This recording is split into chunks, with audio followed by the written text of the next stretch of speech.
Duduk siap. Siap. Pelajaran adalah kita berdoa dimulai. Bagaimana kabar hari ini? Alhamdulillah luar biasa. Allah Akbar. Yes. Oke. Untuk menambah semangat kita nyanyi dulu ya. Keluarkan suaranya ya.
Juga setiap pembaca menemukan pesan yang berbeda dalam satu puisi. Apakah itu berat berbacanya yang salah atau justru penyampaiannya yang biasa? Nah, oke. Terima kasih ya, Zumi. Nah, berdasarkan pertanyaan yang ada di layar, menurut kalian apakah pembacanya yang tidak bisa menafsirkan atau si penulisnya atau penyairnya yang jenius sehingga maknanya berbeda-beda tiap orang? Penyairnya jenius. Sepakat? Oke, betul ya. Karena ketika kita membaca puisi dan itu maknanya berbeda-beda setiap membaca, maka penyair itu telah bisa atau hebat dalam mengungkapkan kata-kata indah. Lanjut. Kalau misalnya kita melakukan suatu hal, apalagi belajar, kita harus tahu nih tujuan untuk belajar itu apa sih? Tujuan pembelajaran memenuhi dan mengidentifikasi bentuk puisi, menganalisis diksi dan kata yang digunakan dalam puisi, menafsirkan makna dalam puisi. Oke, terima kasih. Siapa? Oke, terima kasih ya. Jadi kita di sini akan memperoleh 3 tujuan pembelajaran. Yang pertama, kita bisa paham dan juga bisa mengidentifikasi mengenai unsur-unsur puisi apa saja sih yang ada di dalam puisi. Kemudian yang kedua, kita bisa nih menganalisis diksi, penggunaan diksi, artinya bahasa yang digunakan dalam puisi itu seperti apa. Lalu kita bisa menafsirkan makna yang ada dalam puisi, seperti tadi pertanyaan yang awal ya. Nah, untuk menghadirkan harmonisasi di dalam kelas, kita harus menyepakati kesepakatan yang ada di depan layar ya. Boleh dibacakan lagi? Boleh. Kesepakatan salah satu misalnya menunjukkan pendapat antara kelompok dan individu. Pertama, menyelesaikan tantangan tanpa kelompok. Saya menghargai satu sama lain. Oke, terima kasih. Oke, sepakat nggak untuk 3 poin yang sudah dibacakan? Sepakat ya? Setuju ya? Setuju. Tantangan pertama. Boleh dibacakan tadi di sini udah, di sini udah, di sini sudah. Yang ini? Boleh? Sama-sama. Tantangan pertama. Memahami materi yang telah dibagikan oleh guru, lalu anak-anak materi yang telah dipahami kepada kelompok yang lain. Oke, terima kasih ya sebelumnya. Untuk tantangan pertama berarti nanti akan ada materi yang harus kita pahami sehingga kita bisa mengamalkannya. Artinya berbagi. Karena ingat lagi berbagi itu indah ya. Nanti tiap kelompok presentasi materi yang sudah dibagikan. Oke, untuk selanjutnya ada mekanisme atau langkah-langkahnya. Boleh siapa yang mau baca? Boleh? Langkah menyelesaikan tantangan 1.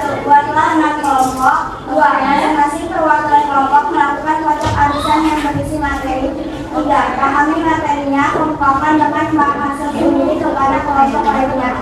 4. Presentasikan dan saling menanggapi. Oke, terima kasih ya. Siapa? Melisa. Kita akan menjalankan langkah-langkah ini supaya pembelajaran kita efektif. Yang pertama, buat 6 kelompok sudah? Sudah. Yang kedua, perwakilan kelompok melakukan baca-baca. Silakan perwakilan kelompok maju ke depan.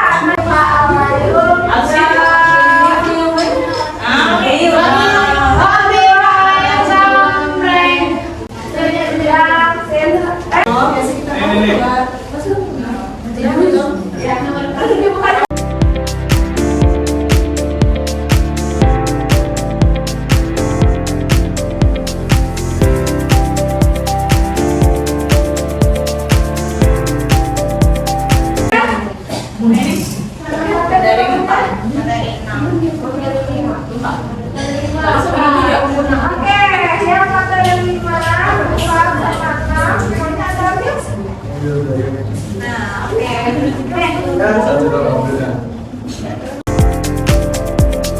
So, kembali lagi ke kelompoknya masing-masing. Selanjutnya yang ketiga, pahami materinya, kemudian kemukakan dalam bahasa sendiri kepada kelompok lainnya dengan presentasi ke depan. Silahkan dipahami dulu materinya, saya kasih waktu 10 menit.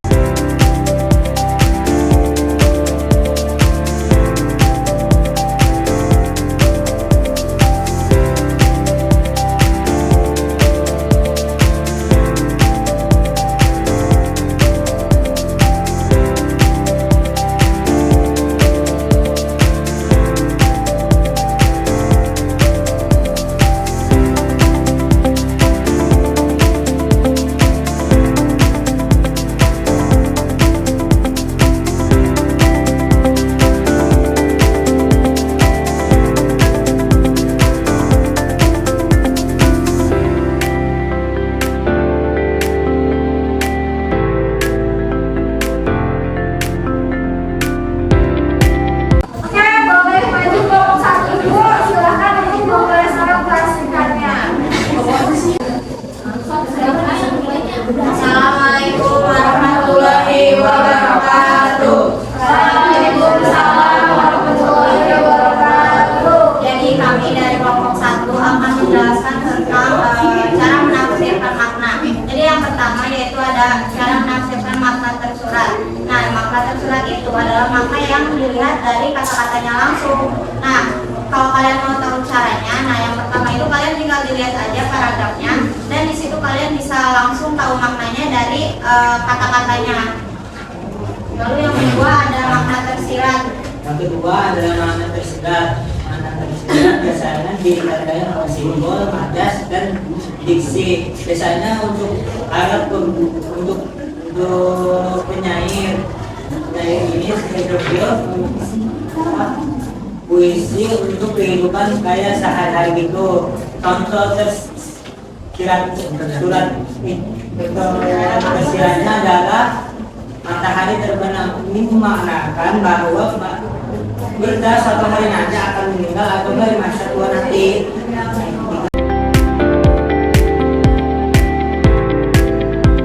Kasih WO, kasih W, kasih O, kasih W.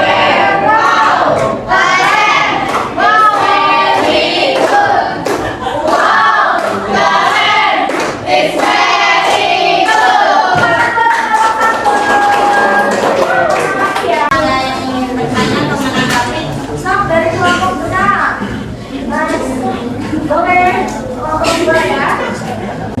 Saya dari kelompok 2, sampai yang digunakan di bagian markas hasirat. Biasanya tuh mereka tuh ya, ini sudah ya. Biasanya mereka kadang memakai majas hiperbola yaitu berlebihan, misalkan kayak Misalnya kayak tadi matahari yang tenggelam itu kan memaknakan bahwa suatu hari nanti kita akan meninggal atau sudah hari tua gitu. Oke, terima kasih. Yang kelas dulu, Pak. sekian dari kelompok kami orang-orang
hijau. Itu makna yang denotatif atau makna tersuratnya. Kemudian makna tersiratnya misalnya penjahat diadili di meja hijau. Artinya meja hijau ini adalah makna yang tersirat. Ada makna tersembunyi di baliknya. Artinya apa meja hijau? Pengadilan kayak gitu ya. Jadi ada makna tersembunyi di balik kata meja hijau tersebut. Di balik tadi ya kata terbenamnya matahari kayak gitu. Lanjut, makna denotatif dan konotatif. Makna denotatif itu makna kamus. Jadi dia harus sesuai dengan kamus. Misalnya, arti warga itu adalah penduduk yang tinggal di dalam suatu wilayah. Nah, di situ kalau misalnya ada dalam suatu teks itu berarti sesuai dengan arti kamusnya. Sedangkan yang konotatif yaitu makna kiasan. Tadi ya sudah disebutkan dengan benang dan lain sebagainya. Puisi biasanya menggunakan makna apa? Apa kira-kira? Tersirat dan konotatif. Ya, kalau makna tersurat dan denotatif biasanya adanya di dalam suatu teks ilmiah kayak gitu, dan juga dalam prosa. Jangan lupa penilaiannya ya untuk rekan sejawatnya, untuk rekan yang sedang tampil. Sok, silahkan dibuka. Assalamualaikum warahmatullahi wabarakatuh. Waalaikumsalam warahmatullahi wabarakatuh. Sok. Jadi yang mempresentasikan kami oleh kelompok 3 ini mempresentasikan nanti harus disimpulkan. Materi kami itu untuk visi. Yang pertama ada perwajahan puisi atau tipografi. Tipografi itu bentuknya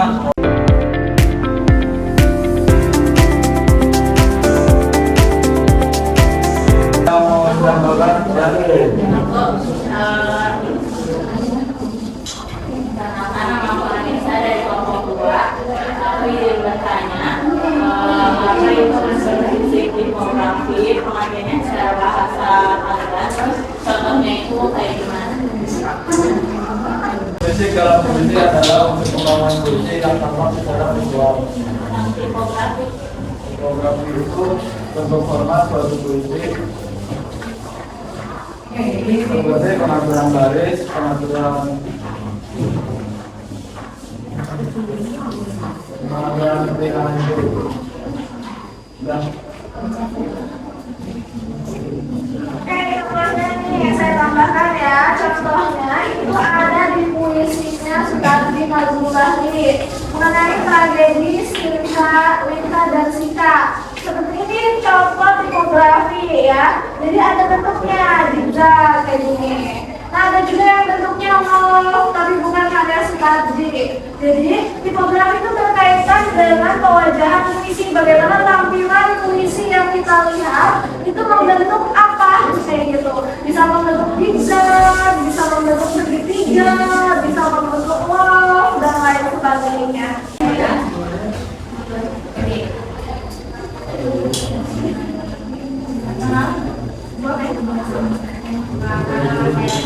Dari kelompok 1, saya ingin menanyakan menurut kalian kata konkret itu kata yang bagaimana dan apa contohnya? Kata konkret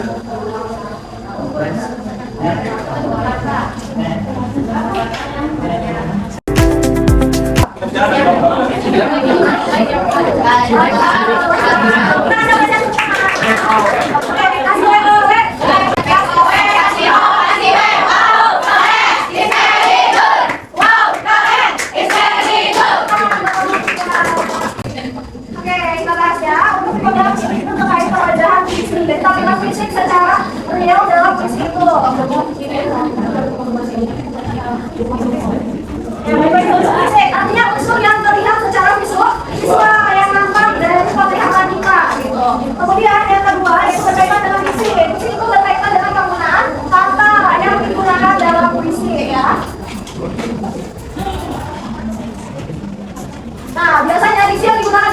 puisi itu bersifat konotatif dan menggunakan majas, ada hiperbola, personifikasi, metafora, dan lain sebagainya. Selanjutnya, imaji. Imaji ini berkaitan dengan bagaimana panca indera kita, penglihatan, pendengaran, gitu ya, perabahan, dan lain sebagainya. Misalnya, dalam penglihatan, di situ ada satu baik atau satu langit ya. Isinya itu awan berwarna kelabu.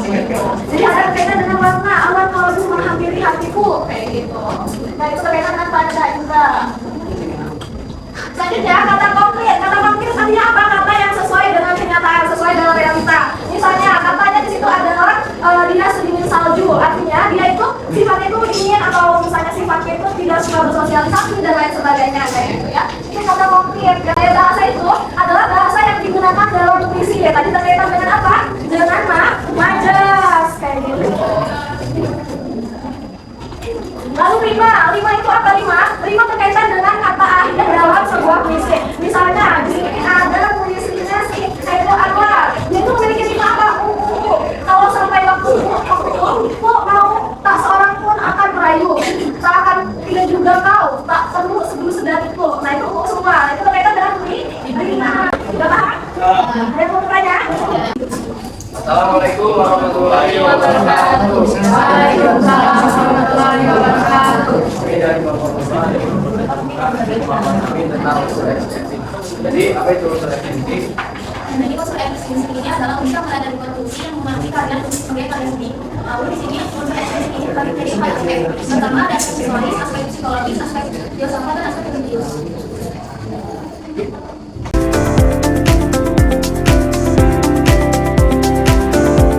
Tanggapan ya?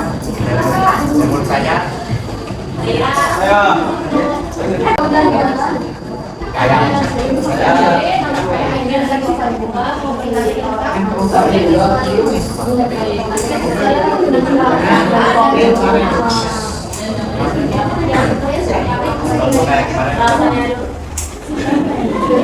contohnya adalah kayak kemarin puisi yang kita tonton bro, yang itu kan mengandung sejarah Indonesia yang pada gagal dimasukin ke Bank Bayar.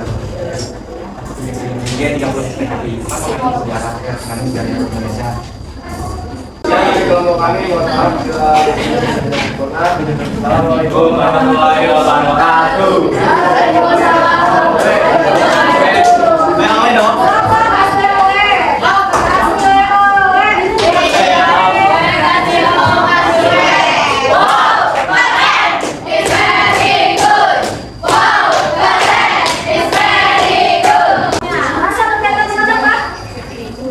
berkaitan dengan latar belakang sampingannya, misalnya agama, pendidikan, sosial, dan Islami, dan pengalaman masyarakat. Yang rasa. Oke, rasa itu berkaitan dengan tadi latar belakang dan lain sebagainya. Rasa itu masih berkaitan dengan bagaimana penyair mengungkapkan perasaannya melalui puisi. Tujuannya itu berkaitan dengan apa? Dengan amanah. Amanah yang ingin disampaikan atau pesan yang ingin disampaikan oleh penyair.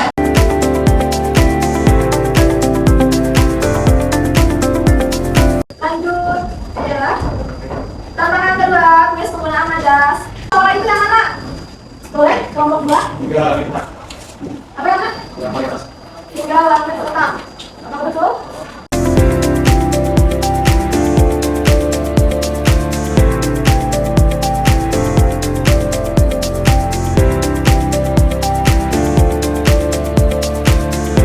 Yang bagian kedua sama metaforanya salah. Kenapa? Karena nggak mungkin langit bertahan. Itu merupakan hiperbola. Sedangkan metafora itu mentari khatulistiwa. Artinya mentari itu dibalasnya sebagai khatulistiwa. Siapa aku? Ayo, siapa aku? Dulu, bentar dulu. Ya. Tolong satu.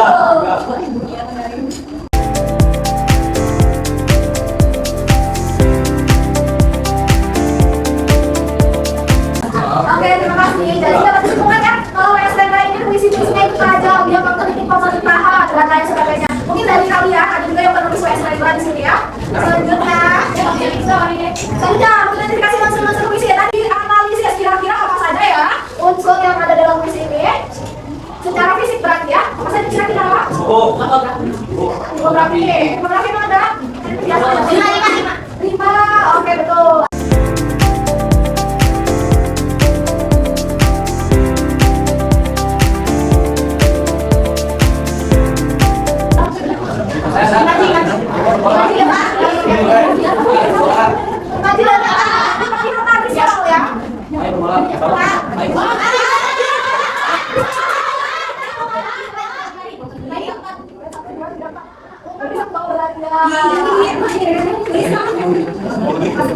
Lanjut, antonium ekspresi tahu antonium? Lawan kah? Kalau misalnya saya bilang ketawa, kalian nangis. Oke ya. Kalau misalnya sedih, kalian ketawa. Kalau misalnya saya bilang marah, kalau saya bilang marah, kalian kalau saya bilang senang, kalian marah. Oke saya sedih, marah, ketawa, senang. Ekspresi dengan baik. Nanti ada tantangan ketiga. Nanti kalian dapat LKPM, lomba kerja murid. Di situ ada bentuk pertanyaan juga. Ketawa. Sedih. Ketawa. Sedih. Oke, kita baca dulu. Siapa yang mau baca?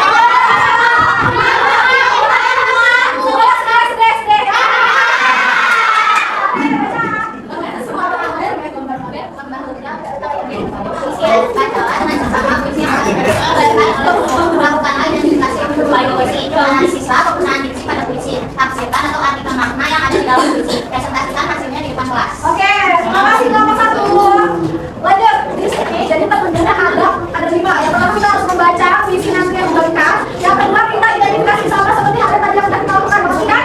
Selanjutnya masih penggunaan diksi dalam puisi majas. Lalu selanjutnya lagi tafsirkan apa sih namanya dari puisi tersebut. Lalu presentasi kelompok dan presentasi kelompok dan akhirnya nanti menanggapi. So, kalau kita kelompoknya maju ya, sama-sama. Kita kelompoknya maju. Semuanya, kelompok sama.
Tadi itu kita membahas tentang puisi dan puisi dan kembali perjalanan dengan makna. Nah untuk itu ada topografi, minimal, ada bahasa, ada tipografi, terus itu ada bahasa dan kata konsep. Terus kalau kembali itu ada rasa, tema. Terus sekarang itu ada yang mengatakan cara tersurat sama cara tersirat, terus ada denotatif dan komentatif. Oke, baik, kita beri aplaus. Satu hebat. Hebat, hebat. Hebat, hebat. Hebat. Oke, udah ya. Ada lagi yang mau mengungkapkan?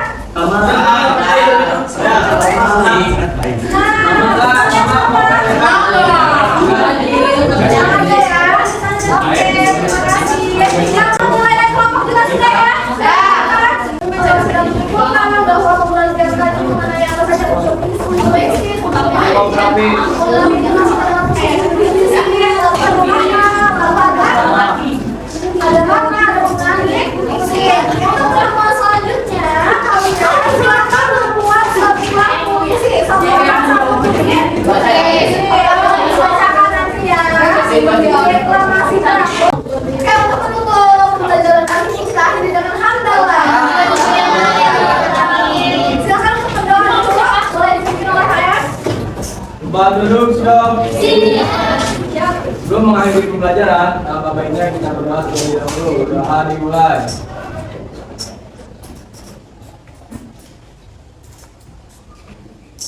Doa selesai.